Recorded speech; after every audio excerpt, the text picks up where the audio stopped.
são apresentadas 7 cartas de 7 igrejas representativas da cristandade, todas localizadas na Ásia Menor, atual Turquia. João, embora tenha escrito no Apocalipse a 7 igrejas, todavia falava a todas.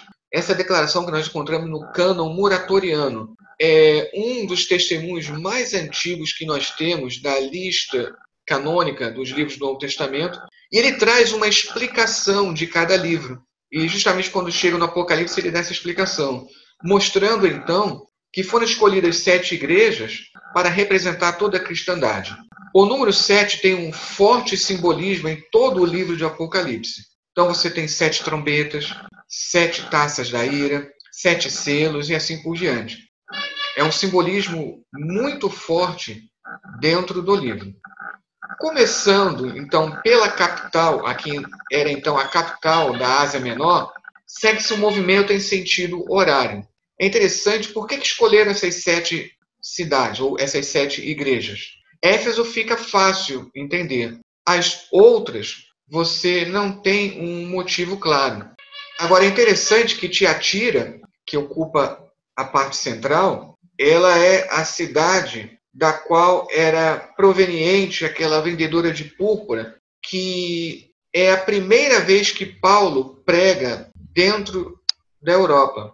Então, abrindo aqui um mapa, você pode observar que as 7 cartas, elas vão seguir, parece, essa ordem geográfica em sentido horário, começando por Éfeso, passa por Esmirna, sobe a Pérgamo, e agora vai descendo Tiatira, Sardes, Filadélfia e, um pouco mais destacada, Laodiceia. As 7 cartas simulam os decretos imperiais, isso é bem interessante, com o uso clássico de Tade Legem. Isso diz, ou estas coisas diz, que na época já havia caído em desuso no grego koiné. Basta lembrar aqui rapidamente, o grego ele é dividido em vários tipos. Você tem o grego clássico, que por sua vez tem o grego eônico, o jônio, o dórico, o ático.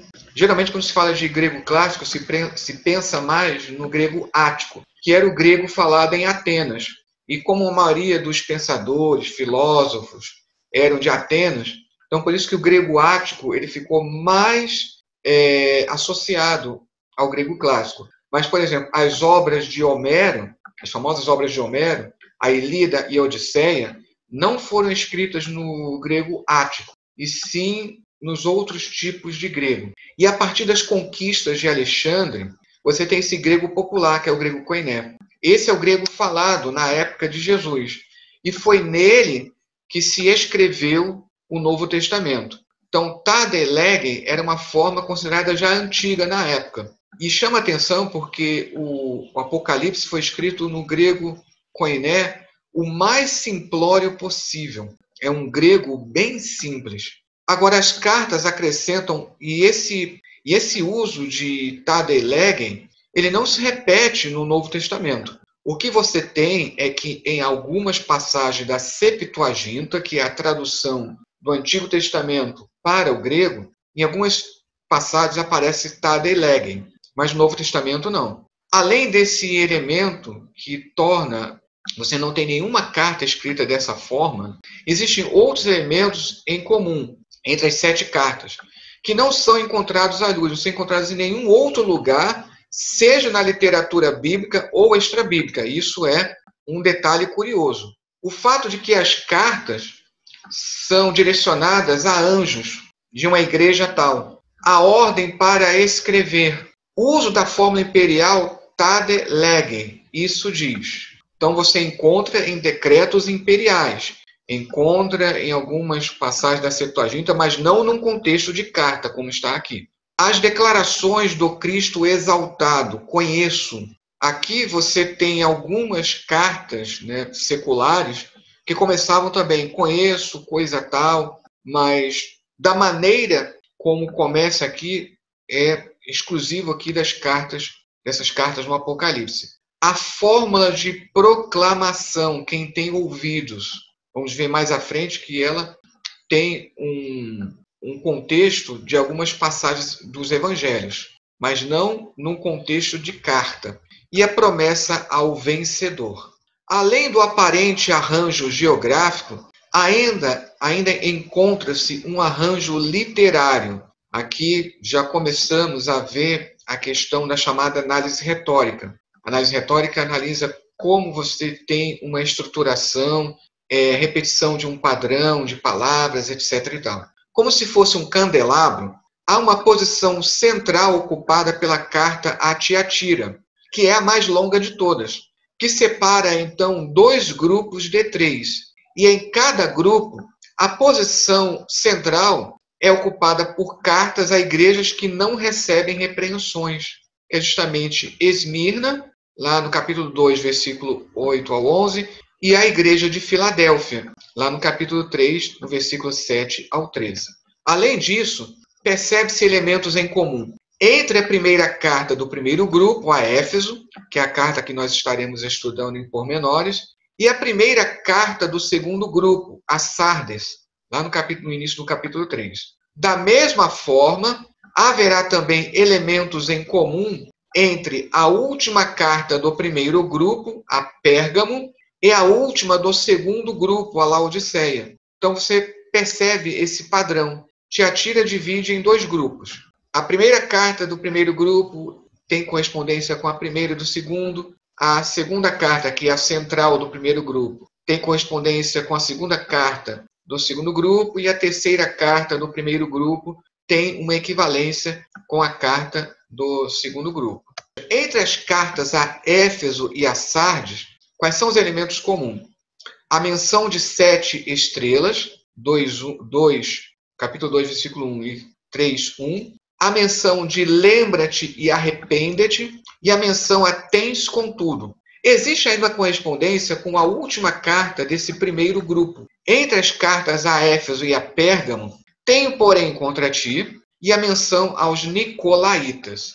Quais seriam os elementos em comum entre as cartas a Esmirna e a Filadélfia e entre as cartas a Pérgamo e a Laodiceia? As cartas a Esmirna e a Filadélfia, além de não conterem reprimendas, possuem em comum a menção daqueles que a si mesmos se declaram judeus e não são, e a sinagoga de Satanás. E as cartas a Pérgamo e a Laodiceia possuem em comum a menção à testemunha fiel. Então, agora aqui, observe como fica a estrutura. É uma estrutura em escada, é uma estrutura concêntrica, ela aponta para um centro, que é ocupada pela carta a Tiatira, e divide em dois grupos que vão se equivaler como se fosse uma escada. A carta à igreja em Éfeso se equivale à carta à igreja em Sardes, que eu marquei como A e A'.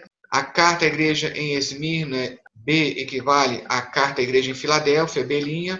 E a carta à igreja em Pérgamo, C, equivale à carta à igreja em Laodiceia, C'. Passando, então, agora a uma análise da carta a Éfeso, nós vamos fazer uma análise retórica. A análise retórica é você fazer uma segmentação e perceber quais são elementos que se correspondem dentro dessa estrutura. Ao anjo da igreja em Éfeso escreve: estas coisas diz. Observe como escrever tem equivalência com dizer. Aquele que conserva as 7 estrelas na mão direita, o que anda no meio dos 7 candeeiros de ouro. Veja como há um paralelismo, é um recurso poético. É uma coisa que a análise retórica faz. Veja como 7 estrelas corresponde a 7 candeeiros. Aqui seria, então, a abertura da carta, a introdução. Aí, nos versículos 2 e 3. Conheço as tuas obras, tanto o teu labor como a tua perseverança, e que não podes suportar homens maus, e que testaste os que a si mesmos se dizem apóstolos, e não são, e os achaste mentirosos. E tens perseverança, e suportaste provas por causa do meu nome, e não te cansaste. O versículo 2 e o 3, eles vão formar, porque na poesia você pode ter linhas duplas ou triplas. é como se fossem aqui estrofes. E você vê que é formado aqui por 3 segmentos. Chama isso de segmento também. Pode ser estrofe ou segmento. São 3 segmentos. O primeiro segmento do versículo 2 vai corresponder ao segmento que aparece no versículo 3. Você vê que o enquadramento é formado pela palavra suportar. Tem lá suportar no início do versículo 2 e suportar no versículo 3. No meio, a análise retórica diz que sempre que você tem essa disposição, o que está no meio merece um destaque. E que testaste os que a si mesmos se dizem apóstolos e não são. Preste também atenção aqui no verbo ter, como ele vai fazer um encadeamento em toda a passagem. O versículo 4 agora vai se destacar como a parte central aqui na carta a Éfeso. Mas tenho, olha só o verbo ter novamente, mas tenho contra ti que o teu primeiro amor abandonaste. Agora, versículos 5 e 6. Olha, observa novamente 3 segmentos, 3 estrofes, cada uma com 3 linhas. Lembra-te, pois, de onde caíste, arrepende-te, e as primeiras obras faze. E senão venho a ti e moverei o teu candeeiro do seu lugar, caso não te arrependas. Mas isto tens, que odeias as obras dos nicolaítas, as quais eu também odeio. Observe aqui o enquadramento. Primeiras obras, lá no início do versículo 5, e as obras dos nicolaítas, lá no versículo 6. No meio, senão venho a ti e moverei o teu candeeiro do seu lugar, caso não te arrependas. Observe também essa repetição de não. Agora termina. Quem tem ouvidos, ouça o que o Espírito diz às igrejas. Ao vencedor, dar-lhe-ei que se alimente da árvore da vida, a qual está no paraíso de Deus. Essa carta, então, ela se divide em 5 partes. E aqui você vai ter uma disposição não em escada, mas aquela disposição que nós chamamos de quiasmo, em que a primeira parte se equivale à última, a segunda, à penúltima, até chegar a uma parte central. Então, a introdução no versículo 1, ela vai fazer contraposição à conclusão lá no versículo 7. Por isso que eu coloquei A e A'. Se existe um elogio aos Efésios nos versículos 2 ao 3, que eu marquei como B, existe uma exortação aos Efésios nos versículos 5 ao 6, B'. E aí na parte central, que pelas regras da análise retórica, então, é a parte principal, mas tenho contra ti, lá no versículo 4.